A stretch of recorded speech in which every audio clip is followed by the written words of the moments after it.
ಮಹಾದೇವಿ ಅಮ್ಮ ಶ್ರೀ ಚಕ್ರವಾಸಿನಿ. ನಿನ್ನ ಮತ್ತು ಬಂಗಾರಿಯ ಸಮ್ಮಿಲನದಿಂದ ಒಂದು ಮಹಾನ್ ಶಕ್ತಿಯ ಜನನವಾಗಲಿದೆ. ಅದಕ್ಕಾಗಿ ನೀವಿಬ್ರು ಒಂದು ಮಹಾವ್ರತನ ಕೈಗೊಳ್ಳಬೇಕು. ನಾನು ಬಂಗಾರಿ ಇಬ್ರು ದೇವಸ್ಥಾನಕ್ಕೆ ಹೋಗ್ಬೇಕು. ಮೇಷ್ಟ್ರಮ್ಮ ಹೇಳಿದ್ರು ಮಡಿ ಉಟ್ಕೊಂಡು ದೇವಸ್ಥಾನಕ್ಕೆ ಬನ್ನಿ ಅಂತ.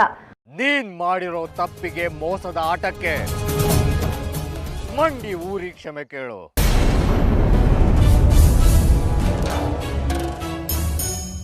ವಿರೂಪಾಕ್ಷ,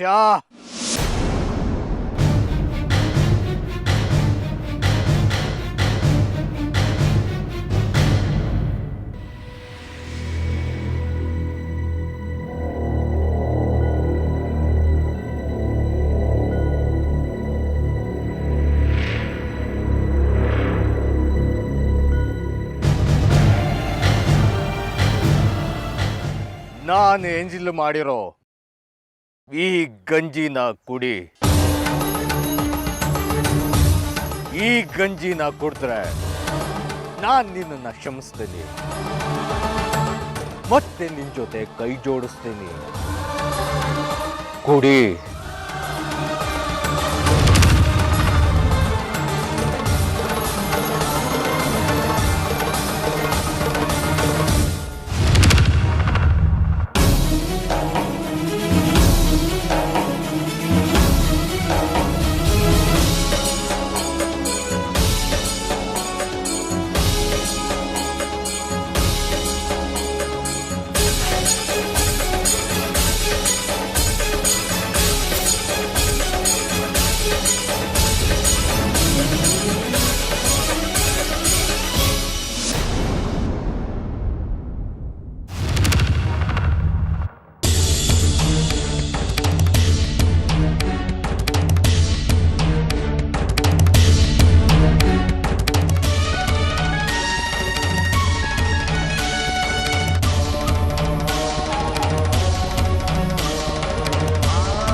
ಮೇಷ್ಟ್ರಮ್ಮ, ವ್ರತ ಹೇಳ್ತೀನಿ, ಇಬ್ರು ಸ್ನಾನ ಮಾಡಿ ಮಡಿಯಾಗಿ ಬನ್ನಿ ಅಂತ ಹೇಳಿದ್ರಿ. ಇಬ್ರು ಮಡಿಯಾಗಿ ಬಂದಿದ್ದೀವಿ. ಬೆಳಗ್ಗೆಯಿಂದ ಖಾಲಿ ಹೋಟೆಲ್ ಬೇರೆ ಇದ್ದೀವಿ. ಅದೇನು ವ್ರತ ಅಂತ ಹೇಳಿ. ಇದು ಬರೀ ವ್ರತ ಅಲ್ಲ, ಶುದ್ಧೀಕರಣ ಪ್ರಕ್ರಿಯೆ. ಮನುಷ್ಯ ಗೊತ್ತೋ ಗೊತ್ತಿಲ್ಲದೇನೋ ಅರಿಷಡ್ ವರ್ಗಗಳಾದ ಕಾಮ, ಕ್ರೋಧ, ಲೋಭ, ಮೋಹ, ಮದ, ಮಾತ್ಸರ್ಯಗಳನ್ನು ತನ್ನೊಳಗೆ ತುಂಬಿಕೊಂಡು ಮನಸ್ಸನ್ನ ಕಲುಷಿತಗೊಳಿಸಿರ್ತಾನೆ.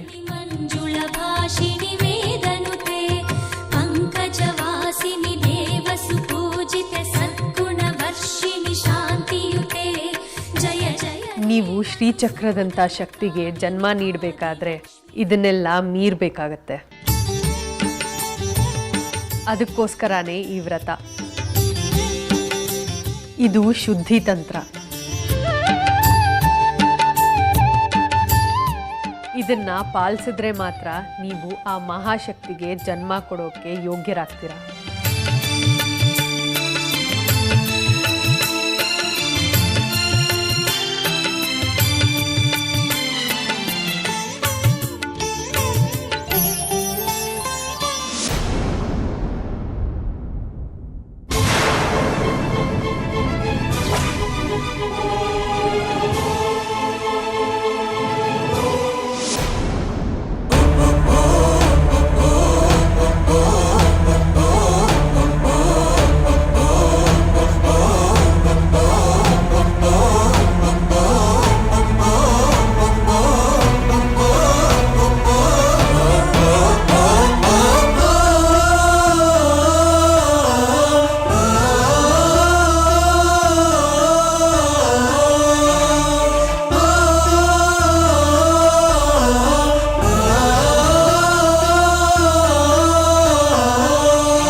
ಶ್ರೀಚಕ್ರ ಶಿಶುವಾಗಿ ಭೂಮಿಗೆ ಬರಬೇಕಾದ್ರೆ ಹಲವಾರು ವಿಘ್ನಗಳಿವೆ.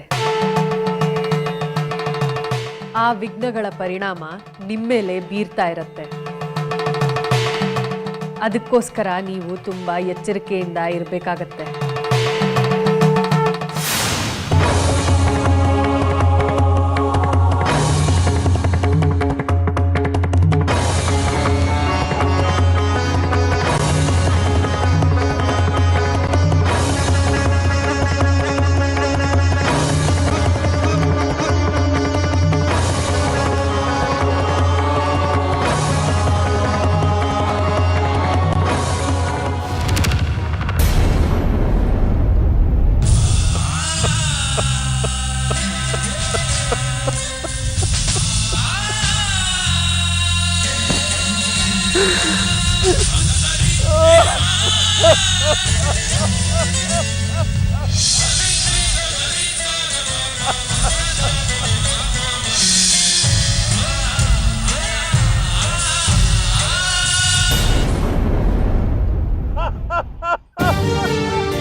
ಶುದ್ಧರಿಗೆ, ಸಂತರಿಗೆ, ಸತ್ಯರಿಗೆ ದೈವಿ ಬಲ ಇರುತ್ತೆ.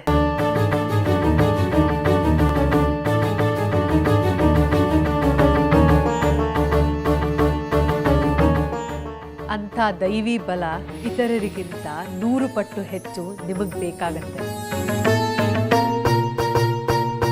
ಅದನ್ನ ನೀವು ಗಳಿಸ್ಕೋಬೇಕಾದ್ರೆ ಗ್ರಹಣಗಳನ್ನ ಮೀರಬೇಕು.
ಈಗ ತೃಪ್ತಿ ಆಯ್ತಾ ಕಾಲರುದ್ರ ಸಿದ್ದೇಶ್ವರ ಕಡ್ಕಿ? ನನ್ನ ಜೊತೆ ಹುಲಿ ಕುರಿ ಆಟ ಆಡಿದ್ರೆ ಏನಾಗುತ್ತೆ ಅಂತ ಗೊತ್ತಾಯ್ತಾ ವಿರೂಪಾಕ್ಷ? ಗೊತ್ತಾಯ್ತು ಗೊತ್ತಾಯ್ತು. ಇನ್ಮೇಲೆ ಹಾಗಾಗಲ್ಲ. ನೀನೇನು ನನ್ನ ಮೇಲಿನ ಕೋಪಕ್ಕೆ ನಿನ್ಗೇನು ಬೇಡ ಅಂತ ಹೇಳಿ ಅಲ್ಲಿಂದ ಬಂದ್ಬಿಟ್ಟೆ. ಆದ್ರೆ ಅಲ್ಲೇನ್ ನಡೀತಾ ಇದೆ ಗೊತ್ತಾ ನಿನ್ಗೆ? ಶ್ರೀಚಕ್ರದ ಜನನಕ್ಕೆ ಬೇಕಾದ ವ್ರತಗಳನ್ನೆಲ್ಲ ಶ್ರೀಮತಿ ಜಾಜಿಗೂ ಬಂಗಾರಿಗೂ ಬೋಧಿಸ್ತಾ ಇದ್ದಾಳೆ. ಈ ವ್ರತದಲ್ಲಿ ಮೊದಲನೇ ಶುದ್ಧಿ ವಾಕ್ ಮತ್ತು ಚಿತ್ತಶುದ್ಧಿ. ವಾಕ್ ಅಂದ್ರೆ ಮಾತು, ಚಿತ್ತ ಅಂದ್ರೆ ಮನಸ್ಸು. ಮುಂದಿನ 2 ಸೂರ್ಯಾಸ್ತಗಳವರೆಗೆ ಈ ವ್ರತ ಚಾಲ್ತಿಯಲ್ಲಿರುತ್ತೆ.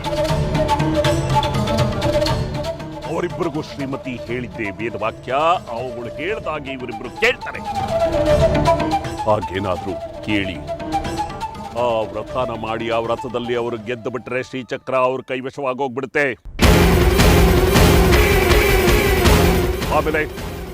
ಆಮೇಲೆ ನಾವು ಇಷ್ಟು ಕಾಲ ಪಟ್ಟ ಪ್ರಯತ್ನಗಳೆಲ್ಲ ಶ್ರೀಚಕ್ರಕ್ಕೋಸ್ಕರ ಹೊಳೆಯಲ್ಲಿ ಹುಣಸೆಯನ್ನ ಕಿವುಡ್ಸಾಗ ಆಗೋಗ್ಬಿಡುತ್ತೆ. ಯೋಚನೆ ಮಾಡಿ. ಆ ಸಮಯದಲ್ಲಿ ನೀವು ಕೆಟ್ಟ ಮಾತು, ಬೈಗುಳ, ಅವಾಚ್ಯ ಪದ, ಅಸತ್ಯ, ಪರರ ನಿಂದನೆ ಮುಂತಾದನ್ನೆಲ್ಲ ಮಾಡಬಾರ್ದು. ನಿಮ್ಮ ಚಿತ್ತವನ್ನ ಶುಭ್ರವಾಗಿಟ್ಕೋಬೇಕು. ಮಾತಲ್ಲಿ ನಿಗಾ ಇರಬೇಕು.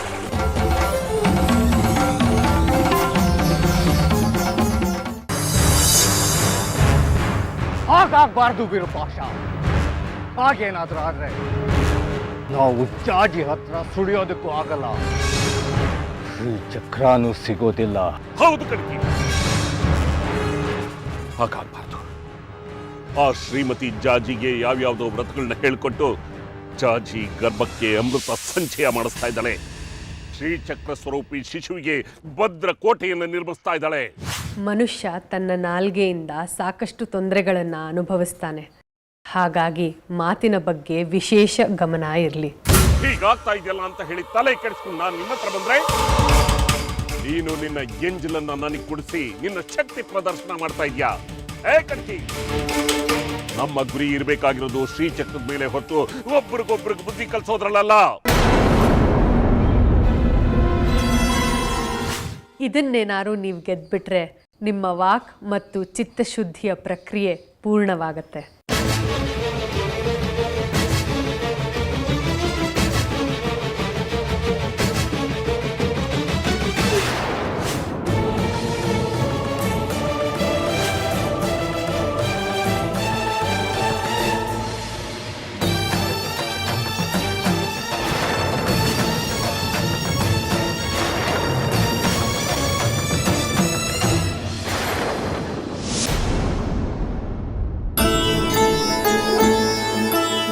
ಸುನೀತಾ, ಅಡಿಗೆ ಎಲ್ಲ ಓಹೋ, ಎಲ್ಲ ಮಾಡಿಟ್ಬಿಟ್ಟಿದ್ಯಾ? ಹಪ್ಪಳ, ಸಂಡಿಗೆ, ಬೋಂಡ.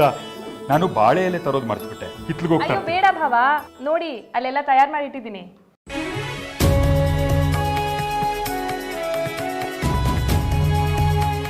ಅಲ್ಲ ಸುನೀತಾ, ಎಲ್ಲ ಕೆಲಸ ನೀನು ಒಬ್ಳೆ ಮಾಡಿದ್ಯಾ, ನನಗೇನೂ ಬಿಟ್ಟಿಲ್ವಲ್ಲ, ಯಾಕೆ ಮಾಡಕ್ ಹೋದೆ ನೀನು? ದೇವಸ್ಥಾನದಲ್ಲಿ ದಿನ ಇಡೀ ಬೆನ್ನು ಮುರಿಯೋ ಹಾಗೆ ಕೆಲಸ ಮಾಡ್ತೀರಾ ಭಾವ, ಮನೇಲಾದ್ರೂ ಒಂದ್ ಸ್ವಲ್ಪ ಆರಾಮಾಗಿರ್ಲಿ ಅಂತ.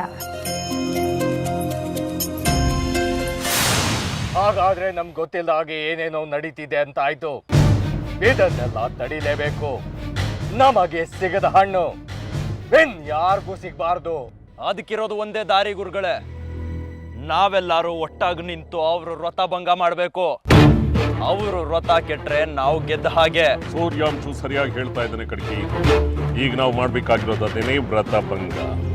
ವಾಕ್ ಮತ್ತೆ ಚಿತ್ತಶುದ್ಧಿ. ಅದ್ರ ಪ್ರಕಾರ ಅವರು ತಮ್ಮ ಮನಸ್ಸನ್ನ ಚಂಚಲಗೊಳಿಸ್ಕೋಬಾರ್ದು, ಸುಳ್ಳು ಹೇಳಬಾರ್ದು, ಕೆಟ್ಟದ್ದನ್ನು ಯೋಚನೆ ಮಾಡಬಾರ್ದು. ಮನಸ್ಸನ್ನ ನಿರ್ಮಲವಾಗಿಟ್ಕೊಂಡಿರ್ಬೇಕು. ಅದಕ್ಕೆ ನಾವು ಅವಕಾಶ ಮಾಡಿಕೊಡ್ಬಾರ್ದು. ಮನಸ್ಸನ್ನ ಕೊಚ್ಚೆ ಮಾಡ್ಬೇಕಷ್ಟೇ ತಾನೆ? ಅಷ್ಟೇ.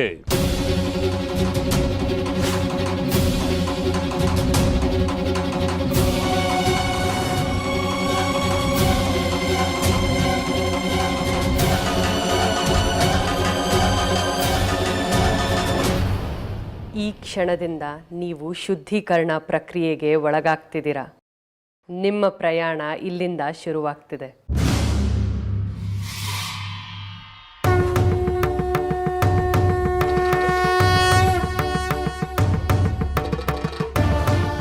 ಮುಂದೆ ನಿಮಗೆ ಅನೇಕ ಸಂಕಷ್ಟಗಳು ಎದುರಾಗಲಿವೆ.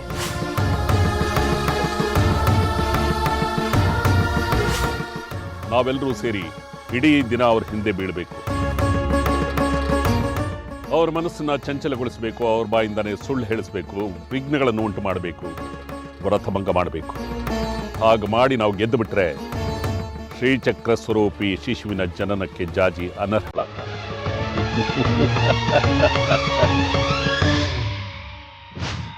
ದುಷ್ಟರು ಬೇಕಂತಲೇ ನಿಮ್ಮನ್ನ ಪರೀಕ್ಷೆಗಳಿಗೆ ಒಳಪಡಿಸ್ತಾರೆ.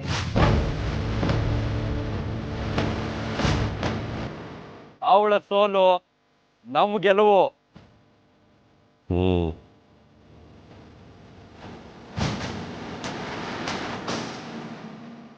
ಅನಾವಶ್ಯಕವಾಗಿ ನಿಮ್ಮ ವಿರುದ್ಧ ವಾಗ್ದಾಳಿ ಇಡುತ್ತಾರೆ. ನಿಮ್ಮ ಸಹನೆಯನ್ನ ಪರೀಕ್ಷಿಸ್ತಾರೆ.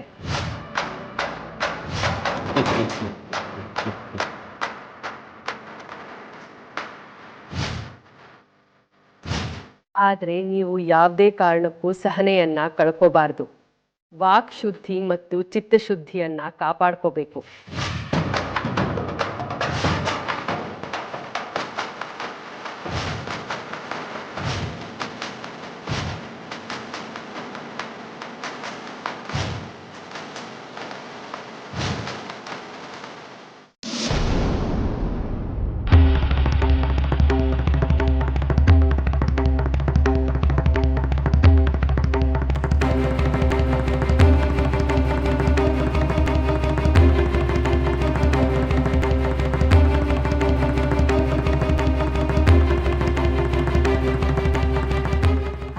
ಅಬ್ಬಬ್ಬಬ್ಬಬ್ಬ ಏನ್ ಸಂಭ್ರಮ, ಏನು ಸಡಗರ. ಮಾಡಿ ಮಾಡಿ ಅವರಿಬ್ರು ಚೆನ್ನಾಗಿ ತಿಂದು ಕೊಬ್ಲಿ. ಯಾಕಮ್ಮ ಇಂಥ ಹೊತ್ತಲ್ಲಿ ಇಷ್ಟು ಕಟ್ಟುವಾಗಿ ಮಾತಾಡ್ತೀಯ? ಅಲ್ಲ, ಅವರಿಬ್ರು ಯಾವ ಸೀಮೆ ರಾಜ ರಾಣಿ ಅನ್ಕೊಂಡು ಇಷ್ಟೆಲ್ಲ ಉಪಚಾರ ಮಾಡ್ತಿದ್ದೀರೋ? ಅವಳೇನೋ ನೀನ್ ಹೆತ್ತ ಮಗಳೇನೋ? ಆ ಬಂಗಾರಿ ನಿನ್ನ ಅಳಿಯನ? ಮಗಳೇ ನಿನ್ನವಳಲ್ಲ ಅಂದಮೇಲೆ ಆ ಬಂಗಾರಿ ಹೇಗೆ ನಿನ್ನ ಅಳಿ ಆಗ್ತಾನೆ? ಬಂಗಾರಿ ಯಾವ ಕುಲ ಅನ್ನೋದು ಗೊತ್ತಿಲ್ವೇನೋ ನಿನಗೆ? ಒಂದು ನೇಮ ಇಲ್ಲ, ನಿಷ್ಠೆ ಇಲ್ಲ ಅಂತ ನಮ್ಮ ಮನೆಯೊಳಗೆ ಸೇರಿಸ್ಕೊಂಡು ಉಪಚಾರ ಮಾಡ್ತೀಯಾ? ನನ್ನ ಹೊಟ್ಟೆ ಉರಿತಾ ಇದೆ ಇಲ್ಲಿ. ಎಲ್ಲರೂ ಸಂಭ್ರಮದಲ್ಲಿರುವಾಗ ನೀನು ಯಾಕಮ್ಮ ಕೊಂಕಾಡ್ತೀಯ? ಖುಷಿಯಾಗಿರಬಹುದಲ್ವಾ? ಆಗಿದ್ದಾಗೋಯ್ತು, ಇನ್ನೇನು ಮಾಡೋಕ್ಕಾಗತ್ತೆ? ಸತ್ಯ ಒಪ್ಕೊಳ್ಳೇಬೇಕು. ಯಾವುದೋ ಸತ್ಯ? ಹಿರಿಯರ ಮಾತಿಗೆ ಬೆಲೆ ಕೊಡದೆ ಮದುವೆ ಮನೆಯಿಂದ ಓಡ್ ಹೋದ್ರಲ್ಲ, ಇದು ಸತ್ಯವಂತರು ಮಾಡೋ ಕೆಲಸನಾ? ಬರ್ಲಿ ಅವರಿಬ್ರು, ಇವತ್ತು ಮಾಡ್ತೀನಿ ಮಾರಿ ಹಬ್ಬನ. ಏನೋ ಮಾಡೋಕ್ಕೋಗಿ ಇನ್ನೇನೋ ಮಾಡಬೇಡಮ್ಮ ನೀನು. ದೇವಸ್ಥಾನಕ್ಕೆ ಹೋಗಿದ್ದಾರೆ ಇಬ್ರು, ಖುಷಿಯಾಗಿ ಬಂದು ನೆಮ್ಮದಿಯಾಗಿ ಊಟ ಮಾಡಲಿ. ಇವತ್ತಾದರೂ ನಿರಾಸೆ ಮಾಡೋದು ಬೇಡಮ್ಮ ಅವ್ರಿಗೆ. ತಾಳ್ಮೆಯಿಂದ ಇರು ನೀನು. ನಾನು ಹೇಗಿರಬೇಕು ಹೇಗಿರಬಾರ್ದು ಅನ್ನೋದನ್ನ ನೀನು ನನಗೆ ಹೇಳಿಕೊಡೋದು ಬೇಕಾಗಿಲ್ಲ. ಹೆತ್ತವಳು ನಾನು, ನನಗೆ ಹೇಳ್ಕೊಡೋದು ಬರಬೇಡ. ಮೊದಲು ನೀನು ನ್ಯಾಯವಾಗಿರು.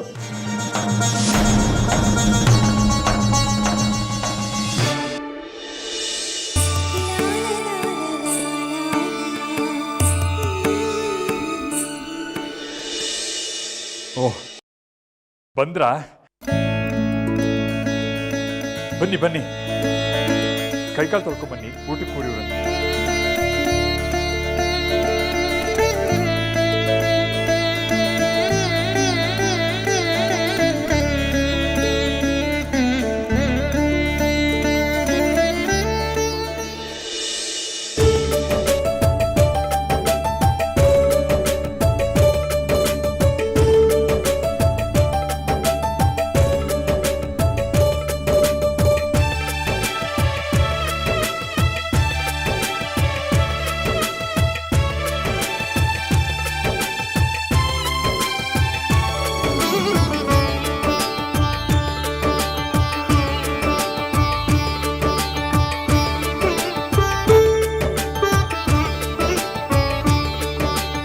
ನಿಮಗೋಸ್ಕರನೇ ಮಾಡಿಸಿರೋದು ಇದೆಲ್ಲ. ಬೆಳಿಗ್ಗೆನೆ ಹೇಳಿದ್ಲಲ್ಲ ಸುನೀತಾ.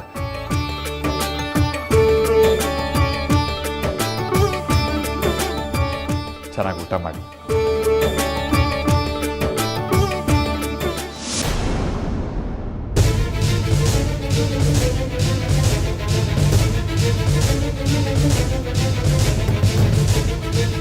ಅತ್ತೆ,